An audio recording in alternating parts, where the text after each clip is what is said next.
Last December, I made a video on my HP Compaq dc7600 small form factor, a Pentium D PC from 2006 or so. This is my go-to computer for doing operating system testing since it's old enough that it's still kind of modern, I guess.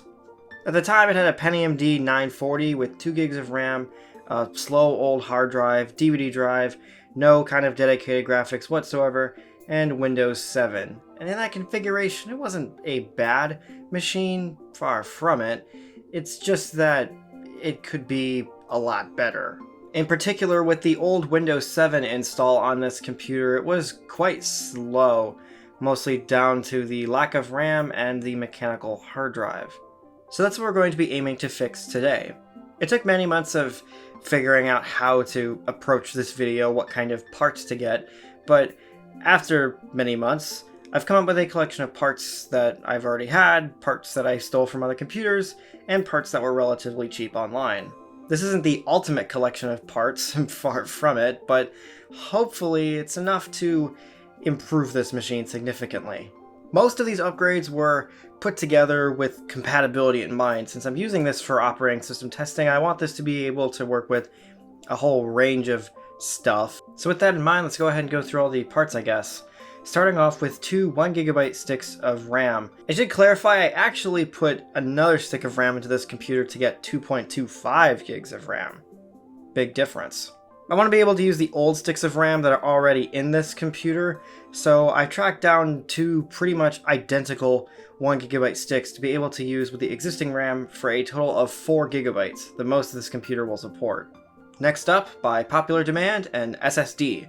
This is a pretty old SSD. It's a Crucial M500 from about 2013 or so. It's a 240GB. I had some issues getting SSDs working in this computer, but this old drive seems to be the one that's worked the best, so that's what I'm going to be using today. I want to be able to put a second drive in this computer, however, so I can isolate the OS drive. However, this computer only has one hard drive bay. So to fix that, I went ahead and bought a bracket that allows you to mount two 2.5-inch drives inside a single 3.5-inch bay. There's lots of these kits online. I bought this one from Sabrent. It was about $10.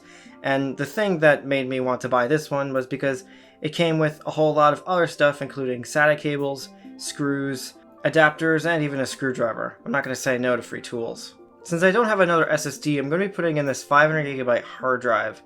This is going to be the OS kind of test drive. It really doesn't matter what goes in here. It's still faster than the existing drive that's in this computer, and it's pretty much silent. It is only a 5400 RPM drive, and in a normal PC it wouldn't be that fast. But because this computer is only SATA 1, it's actually not that bad. It's still faster than the old drive. Next up, a graphics card. This is the NVIDIA GeForce GT 610. Far from the ultimate card, however, there were a few things about this card that made me want to put it into this computer. Number one, I already had it laying around.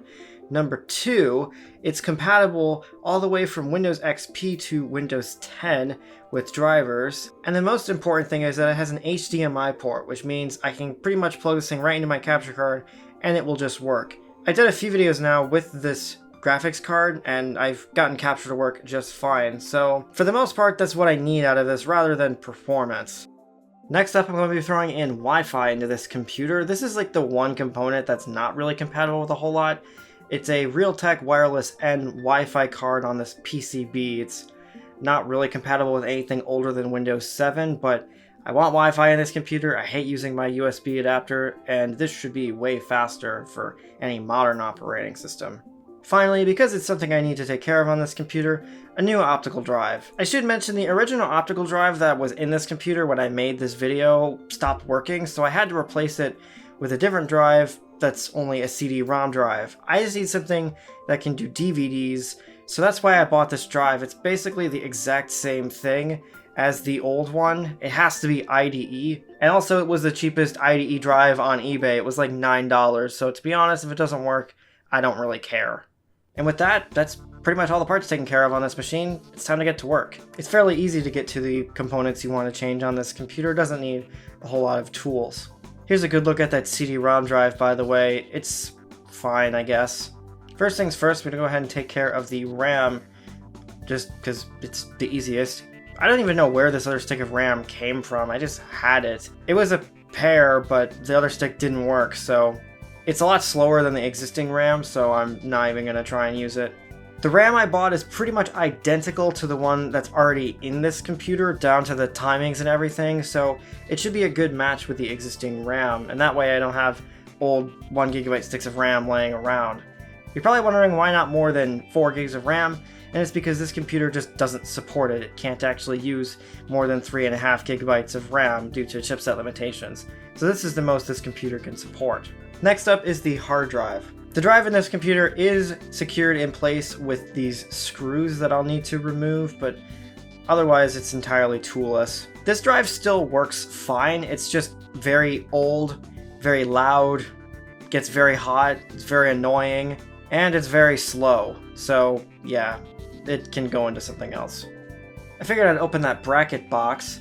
Indeed, it comes with everything it says: the bracket, the 2 SATA cables, a screwdriver that actually kind of seems to be decent, some adapters for Molex and SATA power, and the screws, and also instructions, but nobody cares about that. I don't really think it matters what position it's in, so I'm going to go ahead and mount the SSD on the bottom and the hard drive on the top.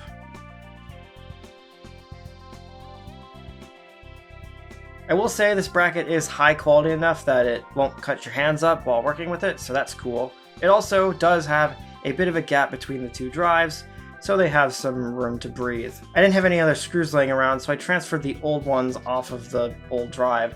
No big deal. And there we go, 2 drives in the space of 1. Is it the most elegant setup? Probably not, but it's better than just having an SSD floating in the middle of the case, I guess. Now to get at those cables, it was when I realized that the SATA cable was very hard to get into the drive. As it turns out, I installed the drives the wrong way.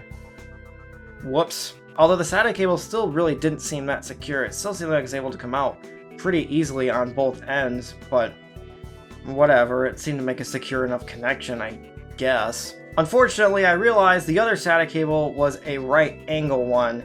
This is a bit disappointing, but sadly not entirely unexpected. I tried seeing if I could make it fit, but unfortunately there's just not enough clearance to make it work.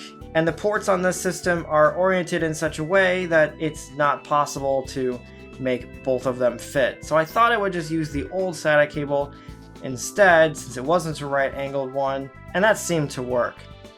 Next up, take care of that optical drive while I'm at it, since it's pretty much the exact same process. It's entirely toolless, except for using these screws. This drive will go in something else that needs a functioning CD-ROM drive. I would have kept it in here, it's just, again, it's only a CD drive and I need something that can read DVDs. This drive is pretty much the same manufacturer and everything, so it's all the same stuff otherwise.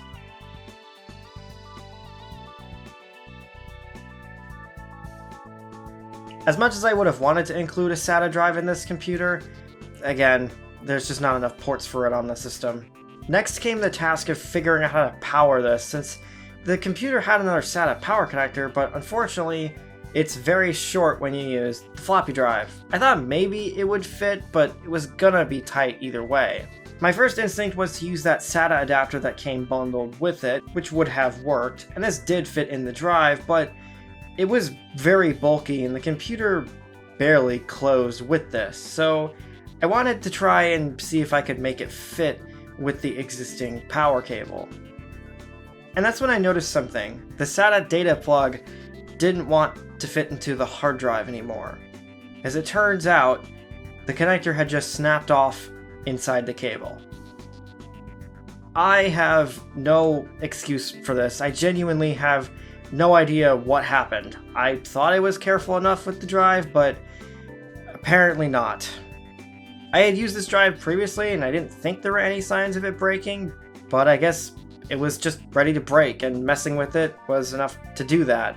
I didn't pay any money for the drive, I had it laying around, but still, I don't like breaking things at work, even if this didn't have anything important on it. In fact, unfortunately, it was the last hard drive I had. I don't have another, that will work in this. So for now, I'm just gonna have to skip the second drive. I suppose I probably could try and fix the drive, but it would be very tight, and I just don't really have the confidence to try and glue the plastic back on. And the pins are all still there, so it probably still would work, but they're super easy to bend, and it seems like a one-way ticket to creating a short. So I guess this hard drive is just going to the bin of broken hard drives. Well, I guess at least we still have the SSD. I probably would have been more frustrated if that broke. Well, I guess we might as well turn our attention to the expansion cards. To add expansion cards into this computer is relatively easy. There's this bracket you just pull up on, and then you just have to remove the slot blanks. Although I figured I'd go ahead and remove this one with Sharpie on it. Not that it's impossible to clean, but just it's a lot easier just to do it this way, I guess. This PC does have two other PCI slots that I'm not going to be using today, so I could put more things into this computer in the future, but I don't know. At the very least, I'm going to be taking advantage of both of this computer's PCI Express slots. The Wi-Fi card had this connector on it for Bluetooth. You're normally supposed to plug it into a USB hub, but this computer doesn't have that, and I don't need Bluetooth, so it can just get out of here, I guess. Also need to make sure that the Wi-Fi antennas are on the back of the card, since that's kind of important. Something else about this computer is it does have a bulging capacitor down by the heatsink. It's not ideal, but this computer still works fine, so I think I'm just gonna go ahead and leave that alone for now, but it's something that will need to be taken care of in the future. Well, everything is done with the exception of the second drive, so we can go ahead and close it all up and go ahead and test it, I guess. I'm still frustrated about that drive. This computer does still have an issue with it where the CMOS doesn't quite work right, so even with a functioning battery, it will just forget the CMOS info. So it starts right up as soon as you plug it in. Fortunately, the HDMI output worked straight away on the graphics card, the video BIOS appeared, and then it's going to do a full RAM test. Now normally I would skip this, but since it has some extra RAM added to it, I figured I'd go ahead and let it finish. As mentioned earlier, this can only see 3.5 gigs of RAM, so that's the whole amount that it tests. It just shows up as 4 gigabytes. Otherwise, the drives show up as they are supposed to be, so that's all good. So just set the date and time real quickly. Alright, so go ahead and boot into the operating system. I've decided to go ahead and keep the old install of Windows 7 on this. I've already cloned the old install over to this new drive. I thought about reinstalling a different version of Windows or maybe Linux or something, but I already had this install of Windows. It was already all set up, updated and everything, so I just decided to go ahead and clean it up, remove some old crap off of the drive, and it's, as expected, a lot faster now. Even running the SSD at SATA 1 speeds, since this computer's so old, there's a noticeable improvement between the boot time and just how usable the computer is. I haven't edited that footage at all. That's the real-time boot time you just saw. There's still a lot of junk on this computer. There's still some things I'm going to probably remove and clean up.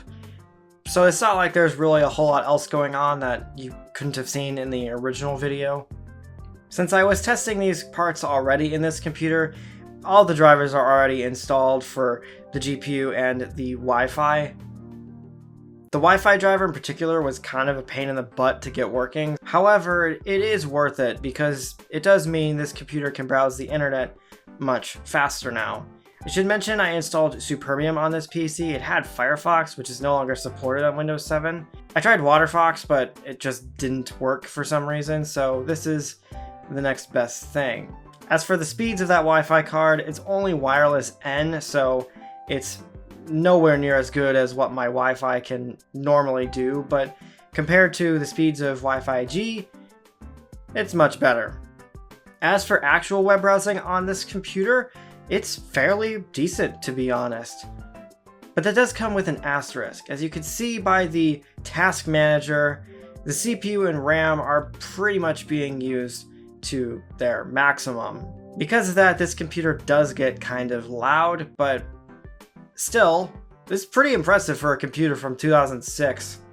It's more of the same for general web browsing. It works, and it's not that slow, to be honest. It's just that this computer is pretty much using all of its CPU and all of its RAM to be able to do that. Next up, I figured I'd test the optical drive since I was a bit unsure about it. And I'm kind of glad I did this because, as it turns out, I started having some weird things with this optical drive.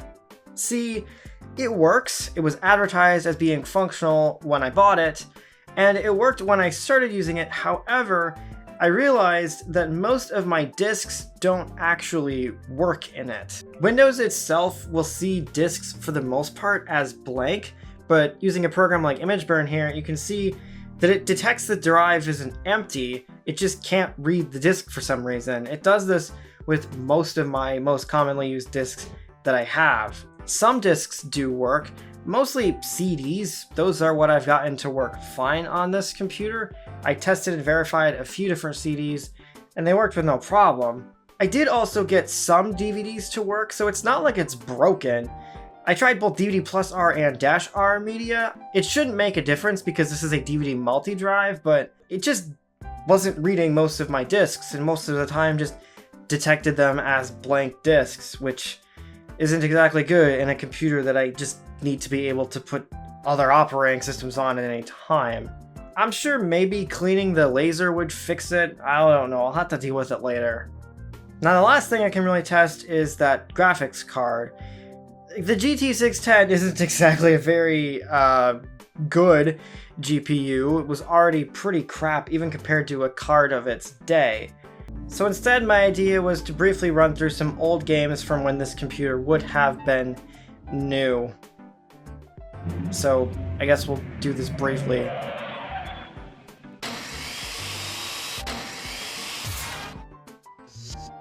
This game runs relatively well on this computer. It sticks around 30 FPS. It occasionally dips above and below it, but for the most part, it does it pretty well.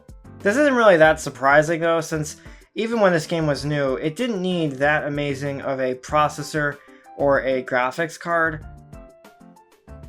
Figured next I'd try Half-Life 2 from 2004. Rise and shine, Mr. Freeman. Rise and shine.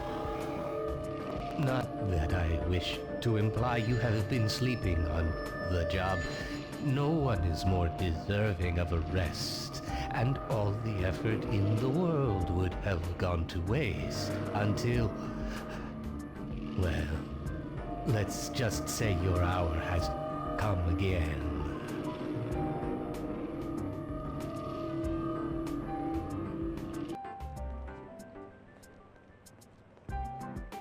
This is a source game, so I expected it to run relatively decently, and for the most part, it does about 60 FPS, which on this old card is really not that bad. Gordon Freeman. I expected more warning. Yeah, you and me both, Doc. Similarly, I figured I'd try Portal from 2007. This is just another excuse for me to play this game. It does struggle a little bit more than Half-Life 2, though it's a few years newer. Still, it does about 30 FPS.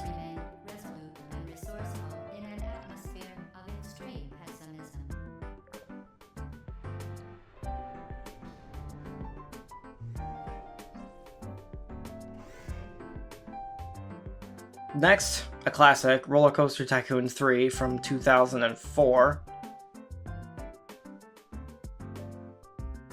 This game seemed okay at first, although it struggled a little bit, until I tried placing a coaster.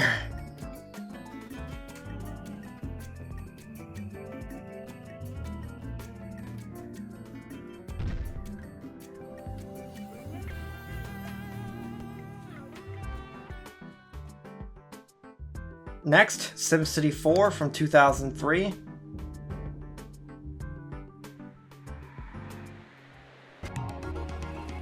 And yeah, this game struggled kind of hard on this computer, but that's kind of to be expected. This game struggled on PCs that were good even at the time.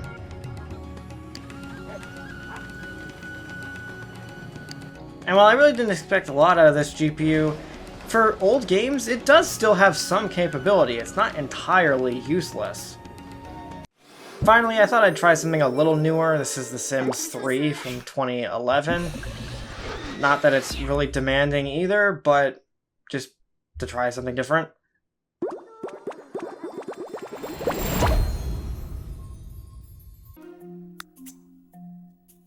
At lower settings, it does still run, even if the frame rate is all over the place. I mean, honestly, the fact it can do it this well, to me, is kind of a W, considering just how crap this graphics card is. Throughout all that, while it did get pretty hot and pretty loud, the thermals were at least stable, with the GPU being the warmest thing, never getting above 80 degrees, as typical with Fermi. So yeah, it's not a gaming machine, but it can still do some stuff. Not that I'm going to use it for games though, that's not why I have this computer. Well, that's about it for this upgrade, I guess. The computer is a lot faster now, it's still not amazing, but compared to where it was at before, it's way better. Everything's done with exception of the second drive. I still didn't really know what to do about it. I didn't really want to try fixing this drive, because I wasn't confident I'd be able to do it, and I didn't really have another drive laying around. At first, when I came up with this project, I thought about buying another SSD just so that it would be all solid state, and after thinking about it, I knew what I had to do. I went on eBay and I found an identical M500 for $21. I normally don't like buying used storage for something that matters, but in a project PC like this, I'm more okay with it. And it was the cheapest drive I could find, given Crucial doesn't make the M500 anymore, obviously, so I went ahead and bought it. It did make this project significantly more expensive, but I knew it was the last piece I needed. This time, I decided to install the drive upside down. It's not the most elegant looking, but since the other cable was now broken, the only SATA cable I had left was that right angle one. So by putting it in this orientation, it does mean that this cable does now fit. I'm really trying to be careful since I don't want to break any more drives after what happened the first time, so I'm just going for functionality at this point rather than looks. As for powering the drives, I just realized I can't use this other SATA power port. It's just too short, unfortunately. So what I decided to do was to pull out that adapter again, and this time plug it into the other power port that's much longer. I was able to tuck it down enough so it would be able to fit, and while I normally don't like using these adapters, this is two SSDs, so I'm less concerned about drawing too much power on one SATA power port. So for this, it should be okay. At the very least, I can close the computer now without breaking any cables, which is a good sign. Finally, before I'm done, this optical drive is getting out of here. It's not going to be the end of this optical drive. I'm going to keep it and put it in something else where I have more time to figure out what its deal is, but I'm just not really happy with how half of my stuff don't really work right with this drive. It defeats the point of having a DVD drive at all. In its place, I'm putting in this old Hitachi LG drive that is much newer than the Toshiba. I honestly don't know why I didn't consider this drive in the first place. It's much newer, it's much more capable. It's pretty much my most functional IDE optical drive that I have. It's significantly newer, so it's significantly shorter in length as well, so it'll just fit in the computer better. This will also just give more room on that other SATA cable, so I don't have to worry about it breaking. After booting the computer up again, both drives were detected as they would, so I rebooted into Windows to let them install and initialize. And they immediately started working in Windows, so I figured I'd go ahead and partition that SSD. Thankfully, despite being such an old SSD from a time where they were kind of known for not being very reliable, this drive still works completely fine. And now it's pretty much silent in this computer. Finally, I tested all of the disks I tried on the old drive on the new drive, and while I did have some issues, ironically, with the disks that worked in the old drive, enough of my stuff worked in this drive that I'm pretty happy with leaving it in here. Again, I should have just put this drive in here to begin with instead of the other one.